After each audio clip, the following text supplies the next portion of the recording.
Today is September the 19th, 2025. I'm Keith War, and welcome to another episode of Homeless on the Space Coast. And today's video is being sponsored by Mama Rosa's Pizza, and we really appreciate Mama Rosa's giving us some food, helping us out. So if you guys are in the mood, you're looking to have a great meal, check out Mama Rosa's. I'll put the menu up on in this video so you guys can see. Give them a call. Great stuff. Great pizza. Yeah, excellent. Okay, so what is your name? My name is Robert Palmer. And how old are you, Robert? 40 years old. You're 40. And where are you from originally? Right here in Titusville, born and raised. Oh, okay. Yep. So you went to Coquina? I went to Oak Park Elementary, Pinewood Elementary, and I went to Madison Middle School and Astronaut High School. Oh, wow. Yes, sir. So, wow, deep roots.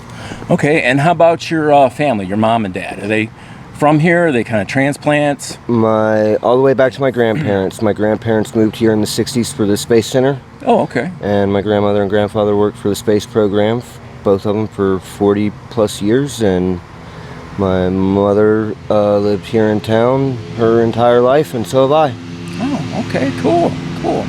So, what kind of jobs have you done?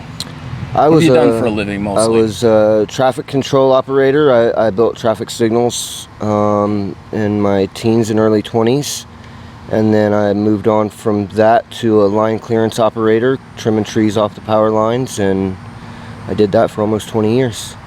Did you work for like the state doing the traffic signals and stuff? I worked for a private contractor that contracted strictly through FDOT. Oh, okay. Yeah, the company was called Traffic Control Devices. Big company. Most of my family, my mom, my uncles, cousins, all worked for them. Oh. And I kind of, I knew when I was 14, 15 years old that I was going to go to work for them straight out of high school. So did you graduate from high school? Yes, sir, I did. Okay. And how about college? Did you go any college or trade school? I did 4 years of trade school and was a certified journeyman electrician. Oh, wow, cool. And then after that, when I got into the line clearance work, I became a certified arborist. So okay. I have a few trades. Okay, yeah, it sounds like you've done a variety of things. So tell me, you're homeless or semi-homeless right now, and how long has that been going on? About 5 or 6 years. Okay. And what's the main cause of your homelessness? Health problems. I just wasn't able to hold down a job anymore I've got a degenerative disease that's eating my hands and my feet away from me, and being in, physical labor type of work. Would you mind holding your hands up and kind of getting close to the camera? So these are not really the hands, and turn them around. Those are not really the hands of an electrician. Not anymore. No. But they were for almost 20 years. So tell me about did you have all these fingers amputated at once? Was it one at a time? No, this has been 20 years in the making. It started with just a little sliver off of 2 fingers here when I was 20 years old, and nobody could tell me what it was, and I saw 16 doctors over the course of 2 years, and I finally met a doctor that did the first amputation, and he told me there is no medical diagnosis, there's no test that they can run to figure out what it was. I think when I met you about 5 years ago at the CVS at 50 in Barna, ironically, you were there with some people kind of camping out, like this 4 or 5 years ago, and at the time, you had told me they thought it was Buerger's disease. Yes, that is what it is. Buerger's disease with Raynaud's syndrome secondary. Okay, wow. So how else has that affected your health besides losing your fingers? Well, it's a circulation issue, so I've not only lost my fingers, but I've had 1.5 toes amputated. I currently have about a dime-sized hole in the side of my pinky, right below my pinky toe in the side of my right foot. Okay. Makes it a struggle to walk. lots of cramping, and you know, a lot of issues that diabetics see with the bad Neuropathy circulation and all that. and tissue degeneration. And do you get treated for this, or? What little bit they can do. There's not been a whole lot of work into this disease because it's fairly rare, and it only affects people who smoke or have smoked. So And you kind of had that unfortunate habit, unfortunately. I started smoking when I was 12 years old. Yeah. And I didn't even know, you know, it carries in the male side of my family, and nobody on the male side of my family had been a smoker. Right. So I never even knew that I had it, that I was even carrying it until it was already too late and I was losing fingers. So do you have health insurance, or do you pay out of pocket? Like, how do you afford to get the treatment? And like, are you on medications? And if so, like, how do you afford? So that was a big problem, and part of the reason why I became homeless was paying for the doctors and stuff when I lost my first job. When I lost my job as a line clearance operator, I couldn't afford my health insurance anymore. You know, Cobra only goes so far, and it's super expensive. And I didn't have much in savings. I had a wife and 2 kids, and you know, taking care of them was more important than taking care of myself. So the health insurance went pretty quick, and then I just wasn't able to hold down a job anymore. And So are you still married to the Yep. same lady? 15 years we've been married. Okay. And how old are your children? I have a 23-year-old daughter and a 16-year-old daughter. Okay. And how are they being? I guess the 16-year-old is still your responsibility, but how are you supporting them, or is family and friends helping you, or what's? Right now, our 23-year-old is married to her high school sweetheart, Okay. and he's in the Army Air Force, Army Airborne, Okay. and he's stationed in Italy, so she's over in Italy right now with him, Okay. which is super good. So she's getting some life experience. She's a wonderful child, straight A student, and I couldn't have asked for anybody. So your one daughter is helping take care of her sister, your other. Yes. Awesome. That's great.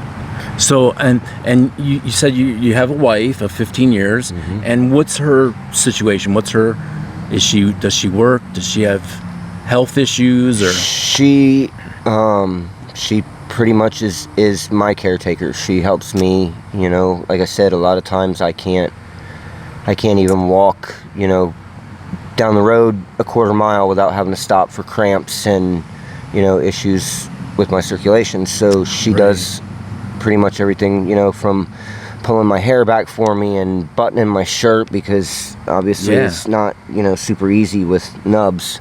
Yeah. So she's pretty much full-time just helping take care of me. Wow. Okay. And how old is she? She's 41. 41. So she's really been sticking with you through some really tough stuff, right? She's been a rock for me, that's for sure. So she's experienced all the stuff that you're experiencing too. So tell me a little bit about your experience. Like, okay, so you went from working, and then of course not working because of disability, and then you finally got disability. You got Social Security, or It took some time because I was stubborn and I didn't want to give up working. I kind of, you know, I think every man kind of struggles with that, and feeling, you know, right, like, less of a man. going on disability will make you a failure, or you know, something. And I still struggle with that a lot. But yeah, I'm on disability now, and it took some years to get me there, to accept it and know that that's the route that I was going to have to go. Right, that's kind of your reality. Nothing you can do to change it. And so I'm trying to grasp a hold of it now and look at it as a blessing. I mean, I'm 40 years old and I'm fully retired. Right. I collect my disability check every month, which isn't much, but it's enough. Right. It's the difference between eating and not eating. Yeah, it's you know, if I was to, I'm on the waiting list for Section 8, but that list is years long, and a single white male is not, you know. Yeah. I mean, right, you're right, because you don't have children under a certain age. They prioritize, I think it's children under 7. Yeah. And then the list goes on from there. And you know, my wife's not disabled either, so she technically is not able to live with me if I'm get into a Section 8 housing. She technically wouldn't be able to stay with me unless. So you guys aren't legally married? Not legally. Okay. But we've been together. I mean, we've lived together full time for, like I said, 15 years now, and we've been together for almost 20. Okay. So that kind of puts in perspective the legality. So we were talking a little bit before we started here, and you said one of the things you did with the bulk of your money was you got an RV, right? Because you thought that would be like some cheap living, right? That would help you. And then also, you know, as a kind of a side thing, maybe you could like see some areas of the U.S. and, you know, as you could handle with your disability and keeping up with doctors and stuff. So tell me about, do you live in this RV full time, or where's this at? Like, okay, so I don't want you to give out any specifics of where you're at, right? Because I don't want anybody coming, but if you can give me generalities. I did live in my RV full time for almost a year when I first bought it. Like on the street, at a park, at an RV camp? We kind of bounced around here and there, you know, parking lots, side of the road, friends' houses, things like that, because, again, the plan was to start traveling. Okay. When I bought it, I was waiting for summertime to roll around because my plan was to drive. I have some family in New York. And my plan was to drive up there and start in New York and see Niagara Falls and what the North has to offer, and then go south and west and eventually south of the border. I really want to, I mean, I know this dog barking in the background is really, I know it's got you off and me, and I wish, I understand the dog, he needs to put the dog out, but boy, I wish he would put it back in. So sorry to interrupt you, but anyway, so we were talking a little bit too about things, the complications of the RV, and most people that are homeless on the street kind of have some unfortunate run-ins with law enforcement. Yes, sir. And has that been the case for you, or have you been left alone? Well, or what's... for the first few years that I was on the street, we were pretty well left alone. You know, they kept tabs on us, and as long as we weren't causing any problems or, you know, making, you know, as long as we didn't cause an issue where we were, and we kept our areas cleaned up, and you know, we weren't stealing or, you know, having a bunch of overdoses or anything like that, then they pretty well left us alone. Low profile. Yeah, you know, kind of out of sight, out of mind. Yeah. And that was fine. And then about 2.5 years ago, they passed these new laws and made it illegal to camp or sleep anywhere in public. Right. And then, you know, shortly after that, I bought my RV because of that. Which, I mean, you kind of understand as a person, right? You know that it causes kind of the decay of society and things like that, but at the same time, you're a human being that didn't choose this lifestyle or this to happen to you, and you still have to exist somewhere. Yeah. You are somebody's child, you're somebody's brother, somebody's loved one. And I always made the best of it, you know. I tried to be, even after I stopped working, I still tried to be productive in the community. You know, volunteering and like I said, we lived in a wooded area. There was, you know, probably 15 or 20 camps back there in that area. Here in Titusville. Yes, sir. And me and my wife especially, we tried to keep all the trails back in our area cleaned up, all the trash, and we'd go through once a week and just spend a day picking up trash in the woods. And, you know, wherever we set up our camp, we always cleaned up the area around us, and, you know, tried to, you know, if we stayed near a business, we would try and help keep the parking lots cleaned up and you know, things like that. Yeah, not be a nuisance, because you understood. Yeah, we never wanted to be a problem to anybody. We just, like you said, we wanted to be able to exist. Yeah, somewhere. And, you know, when I was filing for my disability, there was a period there for almost 2 years that I wasn't able to work. I wasn't legally allowed to. Right. You can't, you can't be filing for disability saying you can't work And be working at the same time. But at the same time, how do you feed yourself? How do you, like, there's that reality. I got to do something, and the reality for me wound up being dumpster diving, which, people can look down on it all they want, but there's, stores throw out a lot of good Food, and for instance, clothing and furniture. Really everything you really need to live even halfway comfortably, you can find, and it might be scratch and dent. Right, but it might need a little bit of sewing or fixing. But, I always looked at it as recycling and repurposing, and we never had any issues. There was I understood, some of the stores had a lot of problems with people that would wreck the areas around the dumpsters and make it a mess. And again, myself and my wife and anybody that we were around when we went, we always tried to clean it up, make sure the area was nice when we left, or at least as nice as it was when we came in. So what attracted law enforcement to you? These new camping laws and stuff, and my RV. Honestly, when I bought the RV.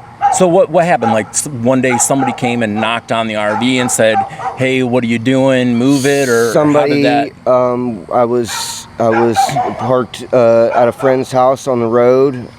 They were allowing us to park out front of their house, and I guess one of the neighbors just didn't like the way it looked, or thought we didn't there, or whatever the case may be, and they called and complained.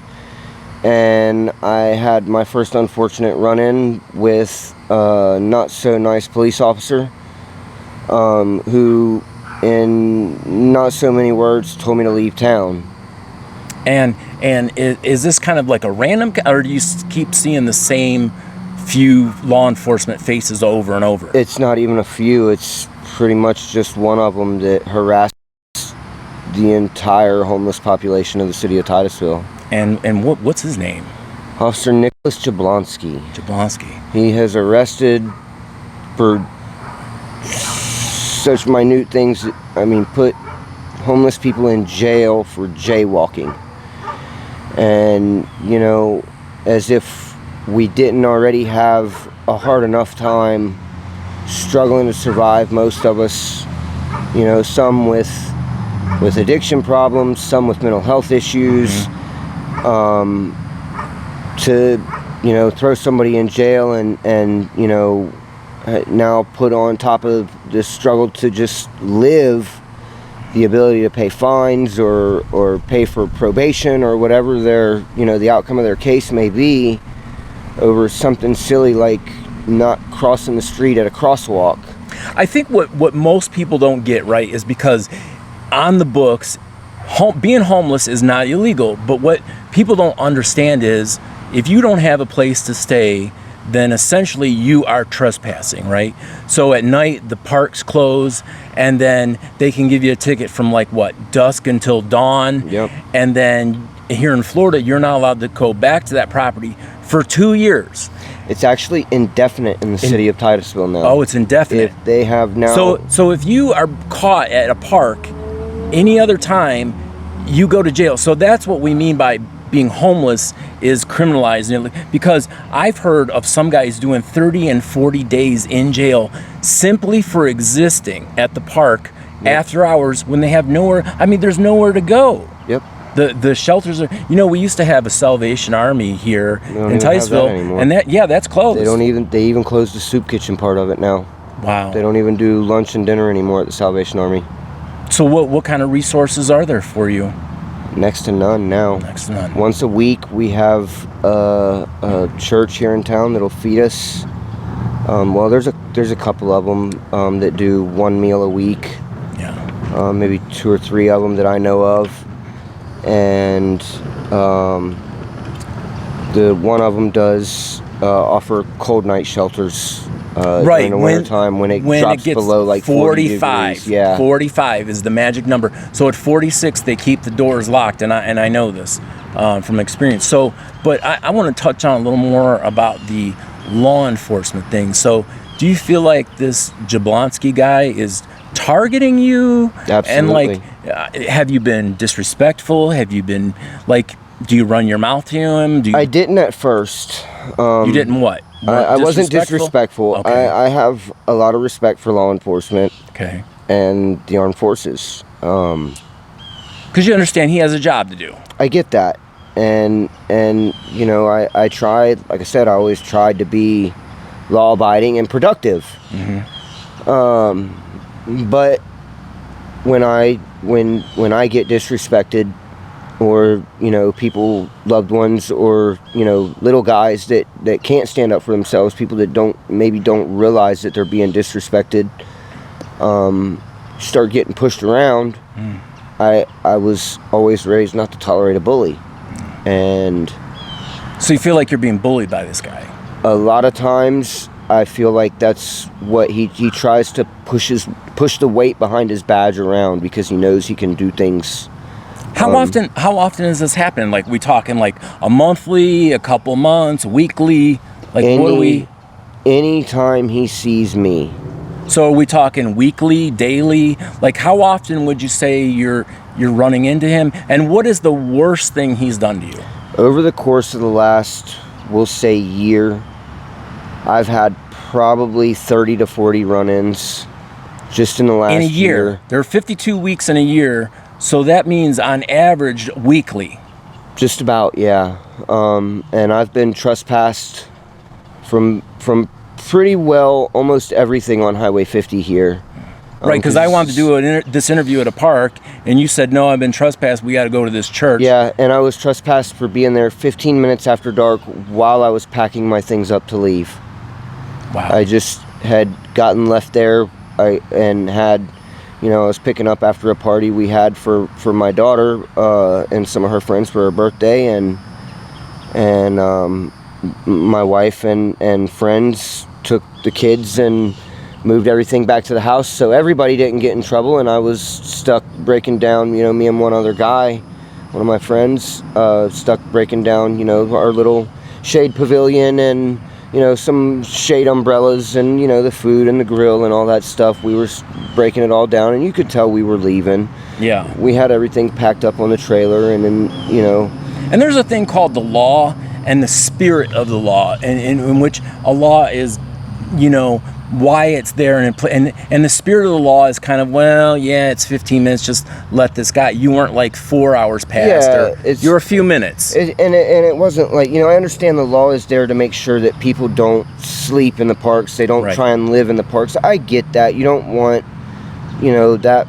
But you have element to exist. You still have to exist. And you know, even at that, I in my own personal opinion, there's areas that we could go outside of the parks to sleep. Right. You know, there's plenty of space here in town for. And some of the churches are forgiving, very forgiving. And you know, so we can get out of the parks at night. I understand that, but like you said, you know, 15 minutes after dusk, and you could obviously tell I wasn't trying to stay or camp or sleep or anything like that. I was just simply packing my stuff up and was running a little behind. And you told me, because I don't want this interview can't go on forever, but you told me you had an incident where you had bought some walkie-talkies. You thought that would make it a little easier for you and your wife to communicate. So tell me the story.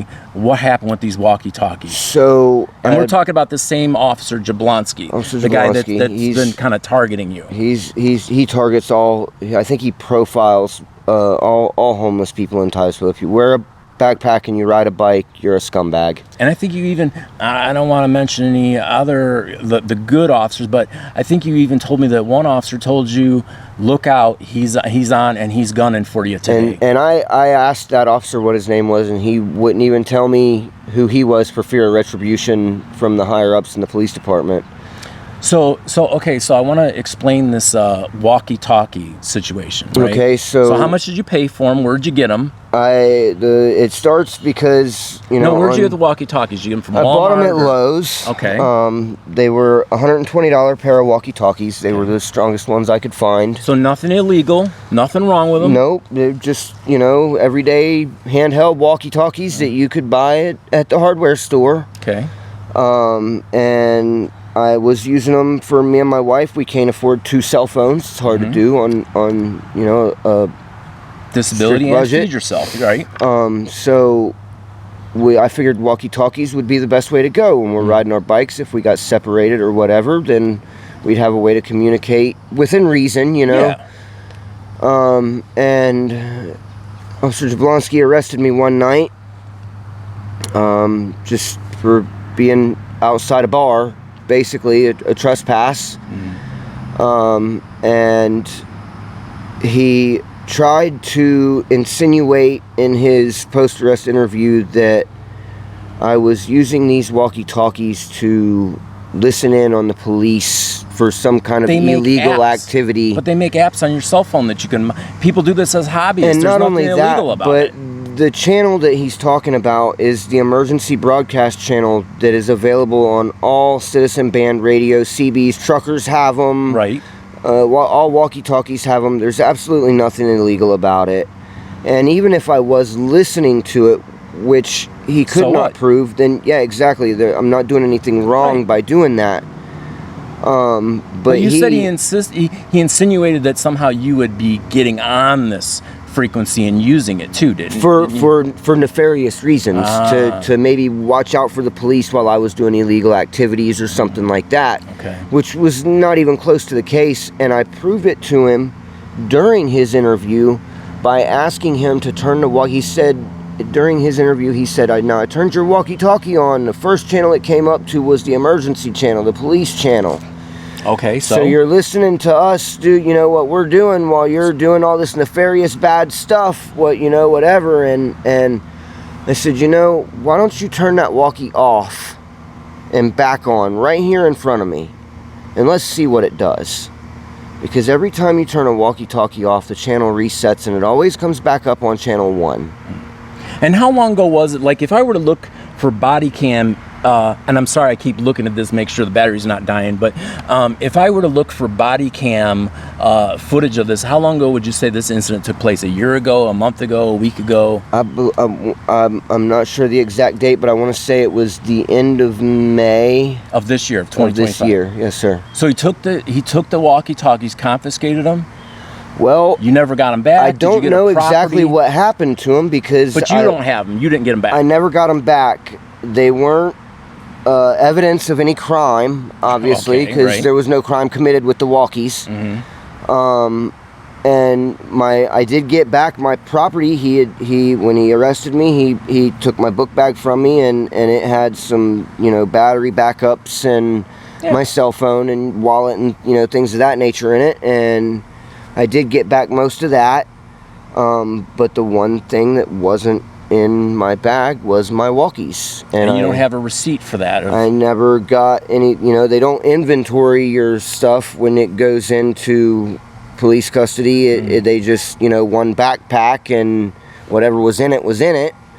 But like I said, I could prove during the interview he specifically asked me about my walkies. And then after I got released and picked up my property, my walkies were no longer in there. No longer in there.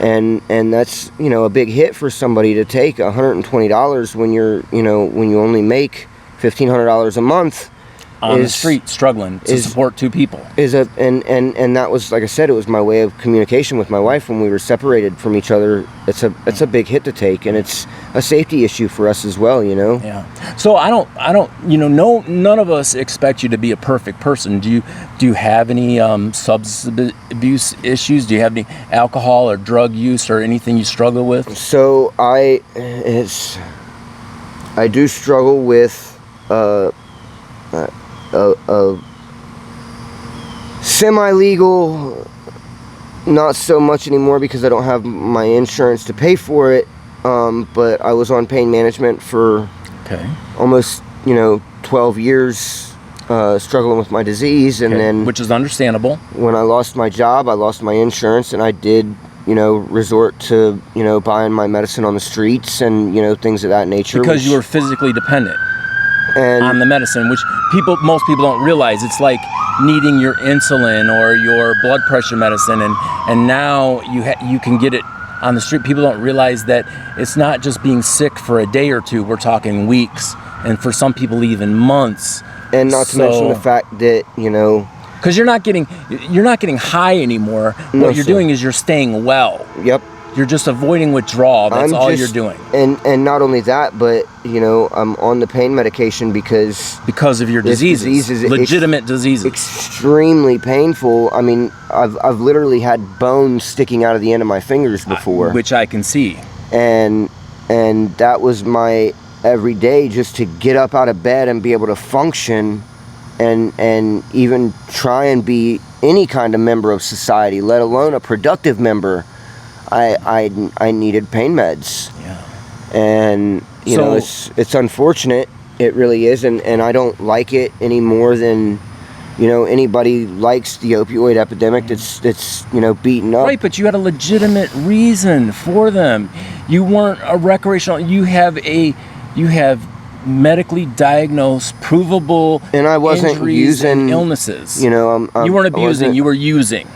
I was a functioning addict. I was a productive member of society. Well, that just, you probably weren't an addict. The difference is you were physically dependent.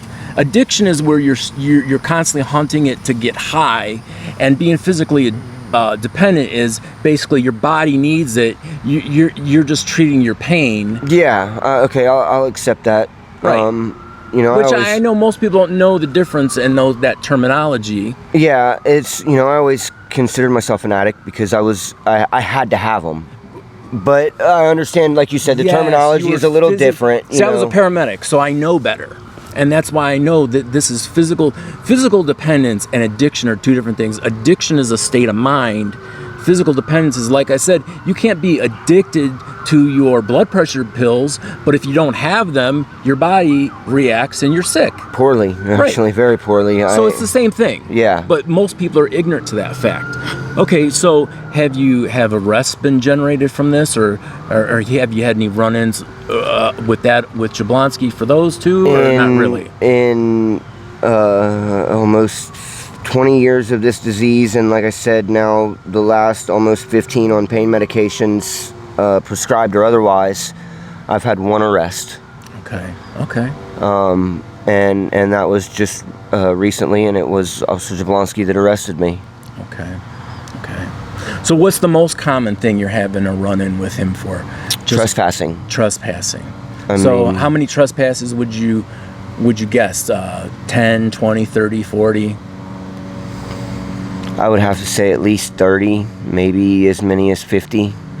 And I asked you before too, did you possibly bring any of this paperwork or any of these case numbers that I can look up? And like I said, there, you know, kind of investigate the body cam footage to see what, you know. I have the paperwork printed out. I was not able to get it delivered to me today. If you can take some pictures, send it to me on Facebook, friend me on Facebook, right?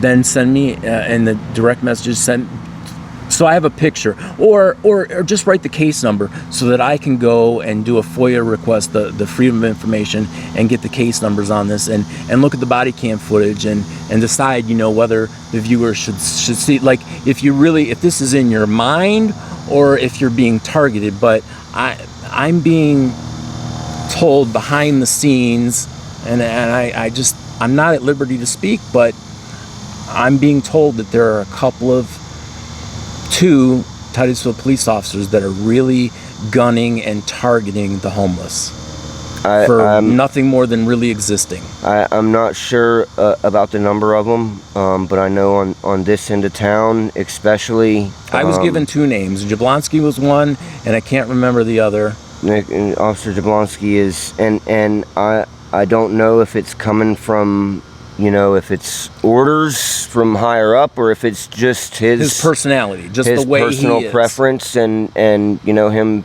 being a bully. You know, I often wonder, these people that are in law enforcement that are bullies, would they arrest their mother this way, their brothers, their sisters? Would they, if they were, you know, in the same position, would they want to be treated like, you know, there's a difference between doing your job, right, and then taking, you know, great love for somebody else's suffering and putting suffering on them. So what told me that he was not he was targeting, and He was using the law as a weapon. Was the fact that he said that the city of Titusville Police Department was at war with the homeless population here. Oh, wow. And that really struck a wrong chord with me, because the police department is here to protect and serve the community. Yeah, really. And there's a lot of officers in Titusville Police Department that do just that. Yes. There's a lot of good cops out there that really help the community, not just the homeless community, but the entire community. Yes. Because again, I've been through every phase from, upper middle class all the way down to where I'm at right now, living on the streets. And there's a lot of good cops. Yes. In Titusville Police Department. Yeah. We don't want to paint the picture that there's not. But when you say you're at war with your own people, the people that you're supposed to be protecting and serving, that's just not right. No. You don't go to war with people you're supposed to protect. You protect them. You help them. Yeah. And for a police officer that's supposed to have taken an oath to protect us and protect our Constitution, to be profiling and violating our rights and going to war with the people that he's supposed to protect is who are down on their luck, who don't need life to be made any harder than it already is. We've already got it hard, man. Our lives are already rough, and we don't like being out here. But have any of the law enforcement, besides telling you what you can't do, have any of them said, hey, you know what, there's a resource? Have any of them given you resources or tried to help you and say, hey, instead of putting my thumb on you, how can I help you? How can I lift you up? There's a few of them that I have seen,